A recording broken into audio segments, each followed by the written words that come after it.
Hello viewers, IS ரெசிபிலேருந்து நான் பானுசங்கர் பேசுகிறேன். நான் இன்னைக்கு சேப்பங்கிழங்கு ரோஸ்ட் பண்ணுறேன்.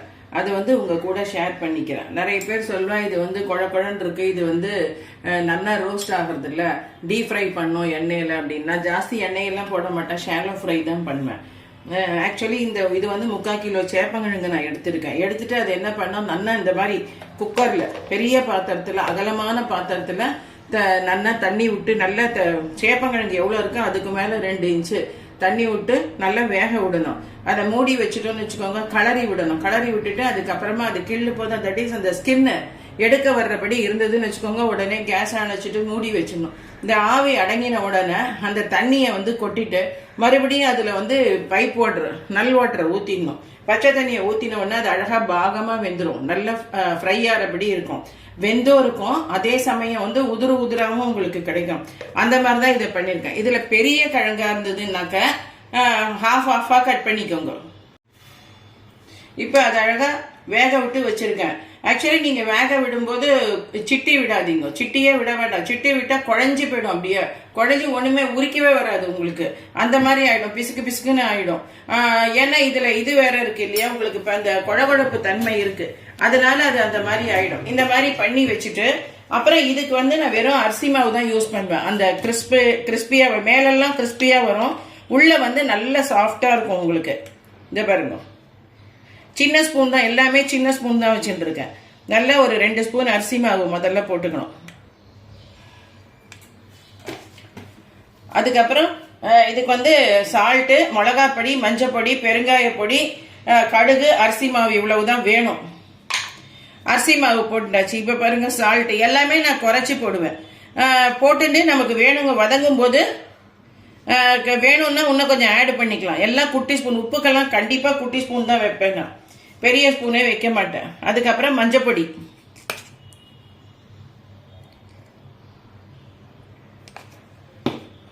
அதுக்கப்புறம் பெருங்காயப்பொடி. பெருங்காயம் கண்டிப்பா போடணும், ஏன்னா இது வாயு, அதனால பெருங்காயம் வாயு எடுக்கும், கண்டிப்பா வேணும், அப்பதான் மணமாவும் இருக்கும். அதுக்கப்புறமா மிளகாப்பொடி,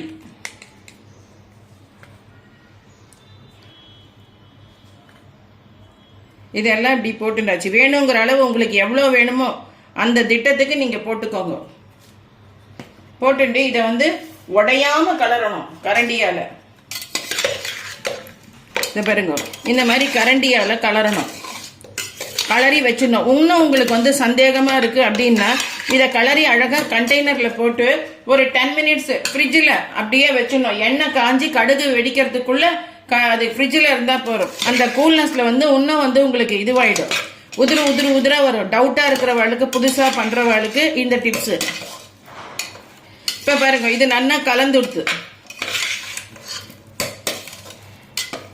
இப்ப நம்ம எந்த ரீஃபைண்ட் ஆயில் யூஸ் பண்றோமோ அந்த ரீஃபைண்ட் ஆயில் விட்டா போறோம்.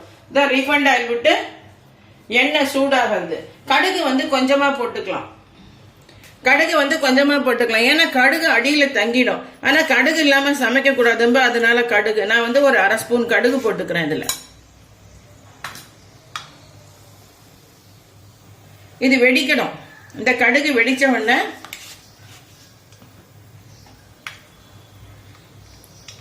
இந்த கலந்து வச்சிருக்கிற இந்த சேப்பங்கிழங்கு தூக்கி அதுல போட்டுடணும்.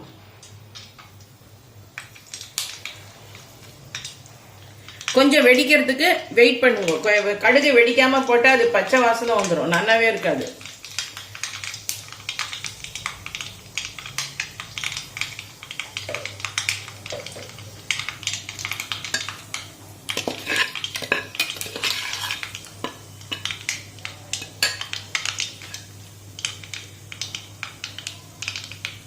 ஜாஸ்தி எண்ணெய் விட வேண்டாம், ஒரே ஒரு குழு கரண்டி தான் எண்ணெய் விட்டுருக்கேன். சப்போஸ் நமக்கு வேணும் அப்படின்னா இன்னும் கொஞ்சம் நம்ம போட்டுக்கலாம், எண்ணெயை ஆட் பண்ணிக்கலாம். இதை பாருங்க,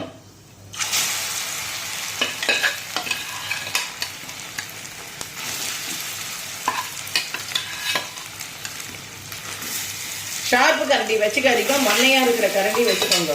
அப்புறம் இந்த இலுப்பச்சட்டியில எண்ணெயை விட்டுட்டு அந்த எண்ணெயை கடுகு வெடிக்கிறதுக்கு முன்னாடி இலுப்பச்சட்டிக்குள்ள ஸ்ப்ரெட் ஆகிறபடி பண்ணிக்கோங்க, கரண்டியால பண்ணிக்கோங்க. இல்லை எதுனாதோ இந்த மாதிரி இப்படி விளக்க போட்டேன்னு வச்சுக்கோங்க. ஒரு 50% வதங்கினா போறோம். கேஸ் அணைச்சிருங்க. எப்பவுமே ரோஸ்டட் பாஜிக்கு ஒரு 50% வதங்கிடுச்சுன்னா போறோம். அதுக்கப்புறமா நம்ம வந்து மறுபடியும் அதை ஆறினதுக்கு அப்புறமா மறுபடியும் சாப்பிட்றதுக்கு முன்னாடி இப்போ 1 மணிக்கு நம்ம சாப்பிட்றோம் அப்படின்னா 12:30க்கு இதை திருப்பி கேஸை ஏற்றி மறுபடியும் நீங்கள் இதை வதக்க போட்டெல்லாம் சுட சுட நல்லா இருக்கும், மொறுமொறுன்னு இருக்கும். பாதி வெந்த கறி, அதனால சட்டியில் ஒட்டவே ஒட்டாது. இதுக்கு வந்து இது நான்ஸ்டிக்கெல்லாம் வேணவே வேண்டாம். நான் அலுமினியம் இலுப்பச்சட்டி தான் போட்டிருக்கேன். இதை பாருங்க எப்படி ஒட்டாம வருது. அதனாலதான் இதை இலுப்பச்சட்டி ஃபுல்லா ஸ்ப்ரெட் பண்ணிக்க சொன்னேன் முதல்லயே. அது ஏன்னு கேட்டா சேப்பங்கிழங்குல அந்த குழகடுப்பு தன்மை இருக்கு அப்படிங்கிறதுனால. இப்ப இந்த மிளகாப்பொடி போட்டு இப்ப பண்ணிருக்கோம். சப்போஸ் இதுக்கு இன்னொரு ஒரு ஆப்ஷன் வேற மாதிரி கூட பண்ணலாம். எப்படின்னு கேட்டோம்னா கொஞ்சோண்டு புளி, இதுக்கு வந்து ஒரு நெல்லிக்காய் சைஸ் புளி எடுத்து தண்ணியில போட்டு அதுலயே வந்து உங்களுக்கு சிகப்பு மிளகா ஊற வச்சுட்டு எவ்வளோ காரம் வேணுமோ, இப்போ இதுக்கு வந்து ஒரு 7-8 மிளகா தேவைப்படும். அதையும் ஊற வச்சுட்டு நல்லா ஊறினதுக்கு அப்புறமா அதில் புளியில் இருக்கிற கோது கொட்டையெல்லாம் எடுத்துட்டு அதோட கல் உப்பு போட்டு மிக்சியில் போட்டு நல்லா அரைச்சிடுறது. அதுலேயே பெருங்காயம் பொடி, அரிசி மாவு எல்லாம் போட்டு அரைச்சி இந்த சேப்பங்கிழங்குல போட்டு கலந்து வச்சுடணும். ஒரு 1/2 hour வச்சுட்டேன்னு வச்சுக்கோங்க. நீங்கள் நல்லா கலந்து வச்சுடணும். ஃப்ரிட்ஜுக்குள்ளே கூட வச்சுக்கலாம், வெறுமை ஃப்ரிட்ஜில் வச்சா போகிறோம். அதுக்கப்புறம் நீங்கள் தாளிச்சு கொட்டி இந்த மாதிரி பண்ணாலும் அது இன்னும் ரொம்ப டேஸ்டாக இருக்கும். என்ன ஒன்று அதுக்கு எக்ஸ்ட்ரா வேலை, கொஞ்சம் பொறுமையாக பண்ணணும். அதே போல் இதுலேயும் சேப்பங்கிழங்கு வந்து பெருசாக இருந்ததுன்னு வச்சுக்கோங்க, 2 பீஸாக கட் பண்ணால் போகிறோம். அப்புறம் சேப்பங்கிழங்கு நீங்கள் வாங்குறதும் நல்லா பார்த்து வாங்கணும். நல்ல உருண்டை கிழங்கா வழன்னு இருக்கணும். நீலக்கிழங்குக்கு போகவே கூடாது. நீலக்கிழங்குக்கு போனேன்னா அது வந்து இந்த மாதிரி நல்லா இருக்காது. அதனால நல்லா உருண்டை கிழங்கு வழன்னு இருக்கிற கிழங்கு அந்த மாதிரி தான் பார்த்து வாங்கணும் நம்ம. அதுதான் நல்லா இருக்கும் பார்க்கறதுக்கு. இதுல ஒரு கிழங்கு கூட இன்னைக்கு வேஸ்ட் ஆகலை. 3/4 கிலோ கிழங்கு வாங்கினா 3/4 கிலோவும் போட்டுட்டேன். இது இப்போ வதங்கட்டும் நல்லா. இப்போ பாருங்க 50% வதக்கினதுக்கு அப்புறமா இப்போ மறுபடியும் போட்டு சாப்பிட்றதுக்கு முன்னாடி இதை வந்து திருப்பி இதை ரோஸ்ட் பண்ண. ஆனால் கொஞ்சம் டைம் எடுக்கும், பொறுமையாக எடுக்கணும். ஏன்னா ஹையில் வைக்கக்கூடாது, டச்சிங் ஃபயர் இல்லைன்னா சிம் ஃபயரில் தான் வைக்கணும். அதை அப்போ நல்லா இருக்கு. இப்போ பாருங்க எவ்வளோ வந்து கோல்டன் கலராக இருக்கு. இது எப்படி இருக்கு பாருங்க. இதில் இன்னொன்று என்னன்னு கேட்டேன்னா, இந்த கொலஸ்ட்ரால் ஃப்ரீ எண்ணெய் நீங்கள் வாங்கினேலாம் அழகாக பதமாக நல்ல கோல்டன் கலரில் வரும். இந்த கொலஸ்ட்ரால் இருக்கிற எண்ணெய் கொஞ்சம் வாங்கினேலாம் கருத்து போகும் எந்த ரோஸ்டட் பாஜியுமே. இது பாருங்க எவ்வளோ கரெக்டாக வெந்திருக்கு. நீ பாருங்க மேலே வந்து எவ்வளோ ரெட்டிஷாக இருக்குது. இதை உள்ள நீங்கள் பார்த்தேன்னாக்க இதை பாருங்க எப்படி சாஃப்டாக வெந்திருக்கு பாருங்க. மேலெல்லாம் நல்லா பொறுன்னு இருக்கும், உள்ளுக்குள்ள வந்து எவ்வளவு இதுவா இருக்கு பாருங்க சாப்பிட்டா. இந்த மாதிரி இருக்கணும். இப்படி இருந்தாலும் சாப்பிட்றதுக்கும் பசங்களுக்கும் ரொம்ப நல்லா இருக்கும். அது ஒரு சிலர் இது குழகுழப்பா இருக்குன்னே சாப்பிட மாட்டாங்க. இந்த மாதிரி வதைக்கிறது ஷாலோ ஃப்ரை நிறைய இல்லை. அப்புறம் வந்து இன்னொன்று வந்து இந்த சேப்பங்கிழங்கு எந்த ரோஸ்டட் பாஜிக்குமே சக்கரவள்ளி கிழங்கு ஆகட்டும், சேன கிழங்கு ஆகட்டும், உருளைக்கிழங்கு ஆகட்டும், இதுக்கெல்லாமே இந்த இலுப்பச்சட்டி வந்து கொஞ்சம் பெருசா வச்சுக்கணும். நம்ம பெருசா வச்சுட்டாதான் அது 4 பக்கமும் நல்லா கிளாவி கலர முடியும். இல்லைன்னு வச்சுக்கோங்களேன் மொத்த கட்டின்னு போயிடும். அப்படியே உங்களுக்கு இந்த மாதிரி உதிரா வராது. இது பாருங்க எவ்வளவு உதிரா சூப்பரா வந்திருக்கு பாருங்க. இந்த மாதிரி வராது, இது ஒத்தையா வந்திருக்கு. அதனால இலுப்பச்சட்டி எப்பவுமே கொஞ்சம் பெருசா வச்சுக்கணும். கரெக்டா வச்சுட்டேன்னாக்கா ரொம்ப கஷ்டம். அது நீங்களும் இது ட்ரை பண்ணி பாருங்க. ட்ரை பண்ணி பார்த்துட்டு உங்களோட ஃபீட்பேக்கை கமெண்ட்ஸ் பாக்ஸ்ல கொடுங்க. அதுக்கப்புறம் சப்ஸ்கிரைப் பண்ணலன்னா சப்ஸ்கிரைப் பண்ணிக்கோங்க. அப்புறமா வந்து உங்களை கூடிய சீக்கிரம் இன்னொரு டிஷ்ஷோட பார்க்குறேன். அதுவரை உங்களிடமிருந்து விடைபெறுவது ISSP பானுசங்கர். By by.